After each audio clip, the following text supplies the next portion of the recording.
என் பேர் ரம்யா. நான் மதுக்கரை மார்க்கெட்லேருந்து வரேங்க.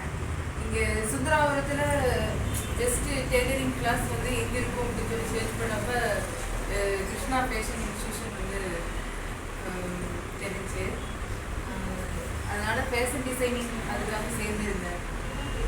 மேம் வந்து நான் எதிர்பார்த்த மாதிரியே நல்லா பெஸ்ட்டாக கோச்சிங் கொடுக்குறாங்க. எந்நேரமும் பக்கத்துலேயே தான் இருந்து கோச்சிங் கொடுப்பாங்க. நம்மளுக்கு ஏதாவது திடீர்னு டவுட்டு அப்படின்னாலும் நம்ம உடனடியாக போய் கேட்குற மாதிரி எப்பவுமே கூடவே இருப்பாங்க. வந்து எத்தனை தடவை நம்ம கேட்டாலும் சலிக்காமல் நல்லா சொல்லித் தருவாங்க. ஆரி மேமும் அதே மாதிரி தான். எத்தனை தடவை நம்ம கேட்டாலும் சலிப்பு இல்லாமல் மறுபடியும் திரும்ப நான் நிறைய டைம் கேட்டிருக்கேன் டவுட்டு. திரும்ப கேட்டே இருப்பேன், எப்படி மேம் வரவே மாட்டேங்குது அப்படின்னாலும் அவங்க நல்லா பெஸ்ட்டாக சொல்லி தருவாங்க.